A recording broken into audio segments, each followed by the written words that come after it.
नमस्कार दोस्तों, मैं विकास शाक्या।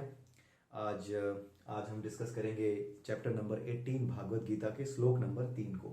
आइए देखते हैं तीसरा श्लोक कहता क्या है। लेकिन उससे पहले मैं कुछ डिस्कस करना चाहूँगा। जो पिछले श्लोक में हमने डिस्कस किया था उसका थोड़ा सा और एक्सटेंशन हम डिस्कस करते हैं। पिछले श्लोक में भगवान श्री कृष्ण ने ये बताया कि जो संन्यास है वो क्या होता है और त्याग है वो क्या होता है। संन्यास के लिए उन्होंने कहा कि कोई भी ऐसा कर्म जो सांसारिक कर्म है, ठीक है, उसको त्यागना संन्यास है, जो कि गौतम बुद्ध ने किया। ठीक है। और कर्म फल का त्याग, अगर आप कर्म करते हो लेकिन उसके बदले में जो कुछ भी आपके पास आएगा वो आप अपने लिए नहीं बल्कि अपना कर्तव्य समझकर दूसरों को समर्पित कर देते हो, तो इसे कर्म फल का त्याग कहा जाता है। दोनों ही स्थितियां बेहतर हैं। क्यों? क्योंकि दोनों ही स्थितियों में आप किसी भी इच्छा से नहीं बंध रहे हो। जब आप इच्छा से नहीं बंध रहे हो तो आपके लिए मनोमय कोश में जो आप इच्छाओं के बीज बोते हो, जो इच्छाओं की धूल फैलाते हो, वो धूल नहीं फैलेगी। जब वो धूल नहीं फैलेगी तो नीचे जो ज्ञानमय कोश है उसकी ओर देख पाना आसान होगा। अगर उसकी ओर देख पाना आसान होगा तो फिर आनंदमय कोश तक पहुंचने का रास्ता ये ज्ञानमय कोश ही बनाता है। इसीलिए त्याग और संन्यास दोनों ही आपको सिद्धि की ओर ले जा सकते हैं, यानी दोनों ही आपको ईश्वर के वास्तविक स्वरूप को पहचानने में मदद कर सकते हैं। संन्यास जो होता है वो कर्म का त्याग है, सकाम कर्म का पूरी तरह से त्याग संभव नहीं है। कर्म का पूरी तरह से त्याग संभव नहीं है, क्योंकि एक कर्म छोड़ोगे दूसरी स्थिति में जाओगे तो दूसरे स्थिति में जाने के बाद भी आप कर्म तो करोगे ही। जैसे अर्जुन को भगवान श्री कृष्ण ने यह कहा कि ज्ञान कर्म से उत्तम है, तो अर्जुन को मौका मिल गया। उसने बोला कि हे प्रभु, जब ज्ञान कर्म से उत्तम है तो आप मुझसे ये भयानक कर्म करवा क्यों रहे हो? मैं भी साधु सन्यासी बनकर के कहीं ज्ञान योगी बन जाता हूं, तपस्या करूंगा और अपने भीतर परमात्मा को देखने का प्रयास करूंगा, अपनी आत्मा को पहचानने का प्रयास करूंगा।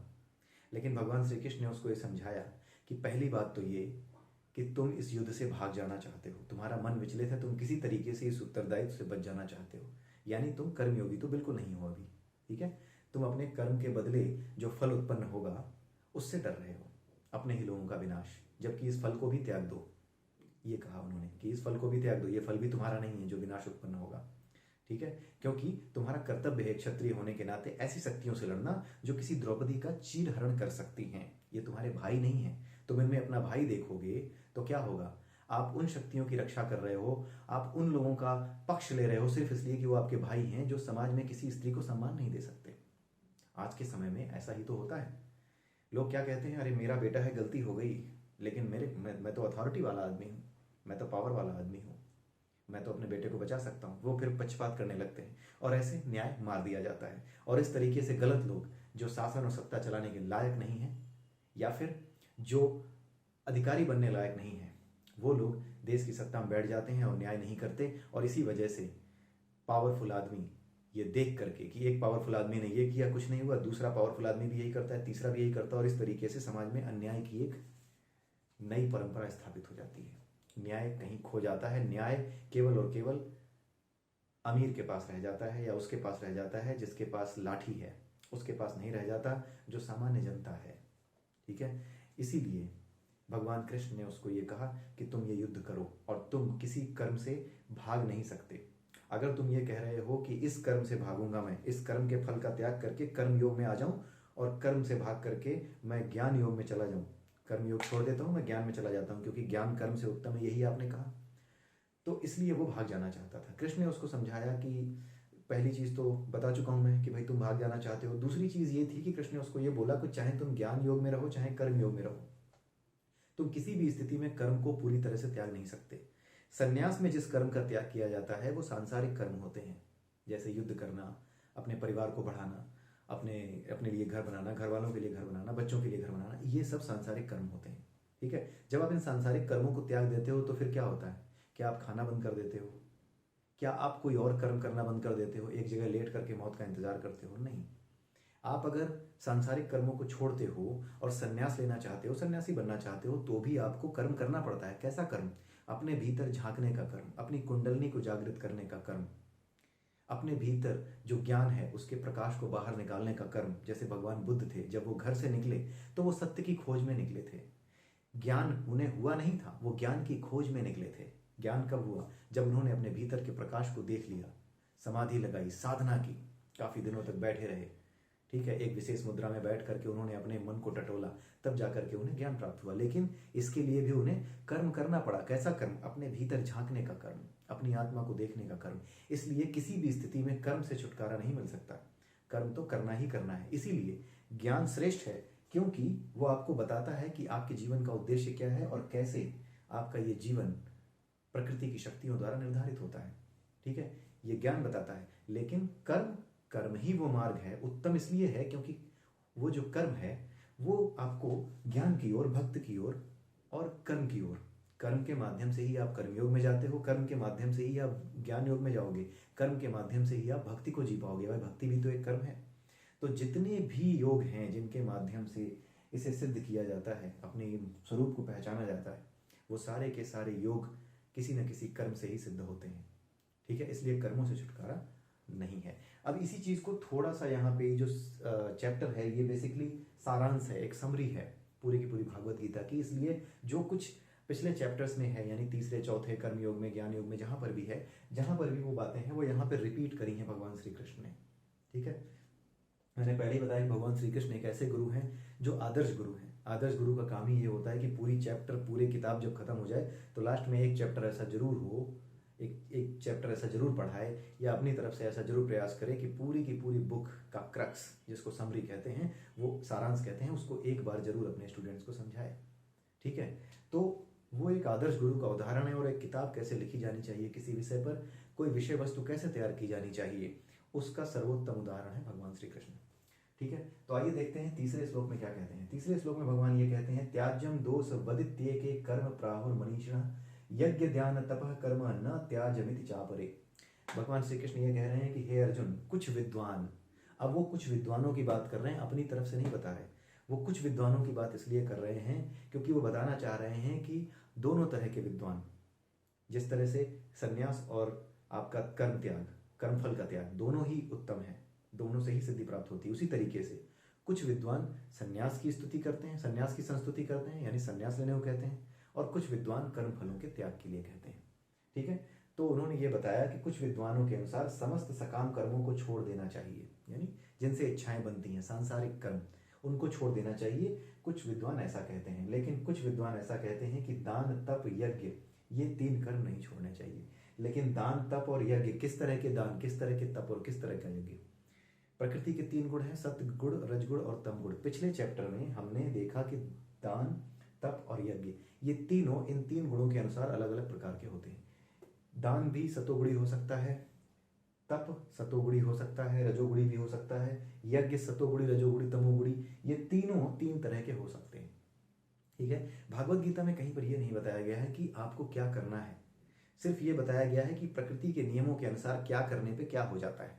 जैसे आईपीसी होती है, इंडियन पिनल कोड, आपको ये नहीं बताया जाएगा चोरी मत करना, ये नहीं लिखा है चोरी मत करना, उसमें ये लिखा है अगर चोरी की तो मिनिमम इतनी से लेकर मैक्सिमम इतने तक सजा हो जाएगी।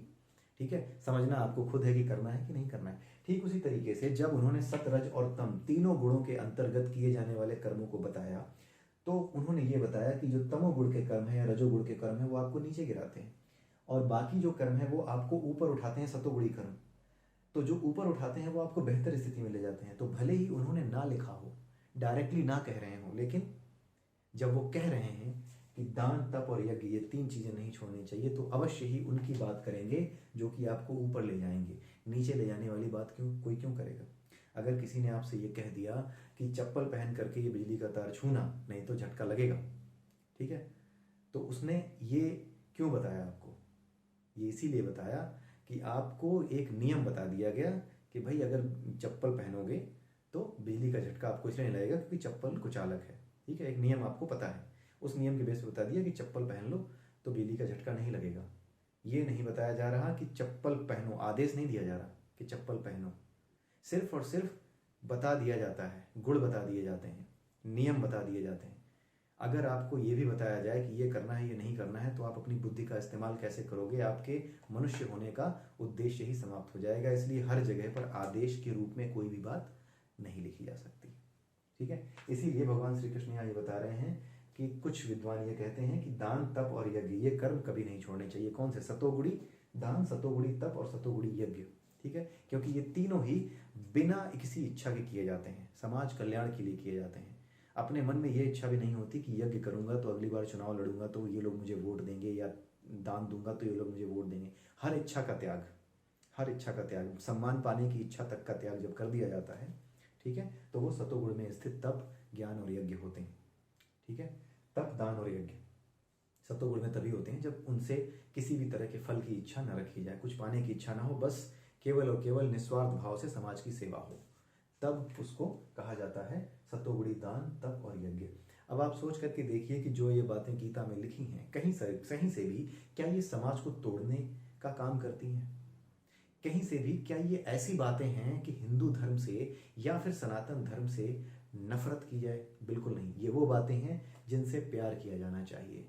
ये वो विचार हैं जो समाज में आपको सही इंसान बनाने में, एक मनुष्य की तरह आपको जीने में, एक वास्तविक मनुष्य की तरह जीने में आपको ये बातें मदद करती हैं। इसलिए जो कुछ भी राजनीतिक विचारधारा समाज में चल रही है उसको किनारे रख करके स्वयं भागवत गीता को समझिए, खुद जानिए, किसी की कही हुई बातों में मत आइए, क्योंकि कुछ लोग इतने विद्वान हैं कि उन्हें बस बातें करने में अच्छा लगता है, वो विद्वान नहीं है। उन्हें बातें करने में, सस्ती प्रशंसा लेने में कि लोग मुझे सुनेंगे, मुझसे प्रभावित हो गए, 4 लोग मेरी वाहवाही करते हैं, मुझे आत्मसंतुष्टि होती है। एक होता है ना पैरानोया, अपने आप को महान समझने की बीमारी, जो पैरानोया होती है वो बहुत से लोगों को होती है। वो लोग ऐसी हरकतें करके खुद को बड़ा ऊंचा समझने लगते हैं। तो ऐसे बीमार लोगों से दूर रहें। इन बीमार लोगों से आपको नफरत नहीं करनी है, इन्हें आपका प्यार चाहिए। अगर ये प्यार नहीं चाहते आपका तो इन्हें चुपचाप अकेला छोड़ दीजिए। ठीक है, तो इसलिए आप स्वयं भागवत गीता समझिए, स्वयं इस रास्ते पर आगे बढ़िए कि वाकई में क्या जो बताया जाता है समाज के अंदर, ये गंदगी फैलाने के लिए, राजनीतिक रूप से एक धर्म को नष्ट करने के लिए, एक संप्रदाय को नष्ट करने के लिए जिस तरह की चाल चली जाती है, क्या वो वाकई में वो बातें जो कही जाती हैं वो सत्य हैं, या किसी तरह के जो है छल कपट की राजनीति चल रही है? इस चीज को समझिए। और ये बोलना इसलिए जरूरी हो गया है इन श्लोकों में क्योंकि जब तक ज्ञान वास्तविक जीवन से, वास्तविक समय की घटनाओं से नहीं जुड़ सकता, तब तक वो किसी काम का नहीं है। इस ज्ञान को लेकर के हम क्या करेंगे? ठीक है, इस ज्ञान को लेकर के अपने लिए आप कर तो लोगे, लेकिन इसका लाभ क्या है? संसार में आप आए हो, क्यों ना संसार की स्थिति ऐसी है कि कर्मयोग ही एक बेहतर मार्ग हो। आप ये नहीं सोच सकते कि क्या कर्मयोग ही ज्यादा बेहतर मार्ग है आज के समय में? अगर संसार में चारों तरफ शांति होती तो आप चुपचाप किसी कोने में बैठ करके ज्ञान योगी बन के जाइए, कोई दिक्कत नहीं है। लेकिन जब संसार ऐसी हालत में है कि जब उसे कर्म करने वाले लोगों की, ऐसा कर्म करने वाले लोगों की जिनके पास ज्ञान भी हो, ऐसा कर्म करने वाले लोगों की जरूरत है, तब उस समय कर्म के मार्ग को छोड़ देना क्या उचित है? नहीं है। क्योंकि जब सही लोग कर्म नहीं करेंगे, ज्ञान रखने वाले लोग कर्म नहीं करेंगे, तो कर्म करेगा कौन? वो लोग जो अज्ञानी हैं, दुष्ट हैं, धूर्त हैं, वो कर्म करेंगे। इसलिए समाज को जिस समय में आप पैदा हुए हैं उस समय सबसे बड़ी आवश्यकता कर्म योगी बनने की है। ये मेरा अपना विचार है, आपके विचार अलग हो सकते हैं। ये मेरा अपना विचार है कि इस समय कर्मयोगी बनने की आवश्यकता अधिक है। कर्मयोग पर जब हम चलेंगे तो कर्मयोगी कैसा होता है उसके बारे में स्टडी करेंगे। ठीक वही चीज अगर मैं कहूं भगवान कृष्ण के शब्दों में, तो कर्मयोगी बनने की यानी अर्जुन होने की आवश्यकता आज के समय में है। आज के समय में दुर्योधन एक नहीं है, दुर्योधन बहुत से हैं। तो जितने दुर्योधन हैं उतने अर्जुन भी तो चाहिए। इसलिए समाज में इस संदेश को, भागवत गीता के संदेश को ऐसे फैलाइए कि एक नहीं, इतने अर्जुन पैदा हो जाएं कि हर दुर्योधन बस चकरा के ही गिर जाए, उसके ऊपर हस्त उठाना ही ना पड़े, वो भय से ही युद्ध का त्याग कर दे, ताकि संसार को बिना किसी युद्ध के शांति मिल जाए। नमस्कार, अगले वीडियो में फिर मिलेंगे।